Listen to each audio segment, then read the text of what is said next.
ಅಬ್ಬ ಈ ವಿಡಿಯೋ ನೋಡಿ ಈ ಚಿಕ್ಕ ಮಗುಂದು ಆ್ಯಕ್ಟಿಂಗ್ ತುಂಬ ಚೆನ್ನಾಗಿದೆ ಇದರಲ್ಲಿ.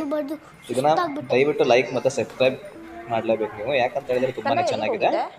ಹಾ, ನನಗೆ ಎಲ್ಲಕ್ಕೆ ಹೋಗಿದ್ದೆ ಅಂತ ಕೇಳಿದ್ಯಾ? ನಾನೇನಿಲ್ಲ, ರೋಡಲ್ಲಿ ಆಟ ಆಡ್ತಿದ್ದೆ ಅನ್ಕೊಂಡ್ಯಾ? ಎಲ್ಲಮ್ಮ ಮಜಾ ಮಾಡ್ಕೊಂಡೆ ಅನ್ಕೊಂಡ್ಯಾ? ಇಲ್ಲಪ್ಪ, ನಾನೇನು ಪಕ್ಕ ಮನೆ ಆಂಟಿ ಮನೆಗೆ ಏನಾದ್ರು ಅವ್ರು ಕೊಟ್ಟಿದ್ದೆಲ್ಲ ತಿಂತಾ ಇದ್ದೆ ಅನ್ಕೊಂಡ್ಯಾ? ನನಗೆ ಟ್ಯೂಷನಿಗೆ ಹೋಗಿ ಬಂದೆ. ಟ್ಯೂಷನ್ ನನಗೆ ಎಷ್ಟು ಹೋಮ್ವರ್ಕ್ ಕೊಟ್ಟಿದ್ರು ಗೊತ್ತಾ? ಅದನ್ನ ಬದ್ದು ಹೋಗಿ ಸುಸ್ತಾಗಿದೆ. ಹಂಗಲ್ಲ, ಇನ್ನು ಚೆನ್ನಾಗಿ ಓದಿ ವಿದ್ಯಾ ಬುದ್ಧಿ ಕಲಿತು ದೊಡ್ಡ ಮನುಷ್ಯ ಆಗ್ಬೇಕು ಅಂತಾನೆ ನಂಗೂ ಆಸೆ. ನಿನ್ ಮೇಲೆ ನಂಬಿಕೆ ಇಲ್ಲ ಅಂತ ಅಲ್ಲ. ಹಾ, ಅಪ್ಪ ಏನು ಜೋರಾಗಿ ಮಾತಾಡ್ತೇನಲ್ಲ, ಯಾರ ಜೊತೆ ಮಾತಾಡ್ತೇನೆ? ನಿಮ್ ಟ್ಯೂಷನ್ ಮಿಸ್ ಬಂದಿದ್ದಾರೆ, 1 hour ಇಂದ ಮಾತಾಡ್ತಾ ಇದ್ದಾರೆ.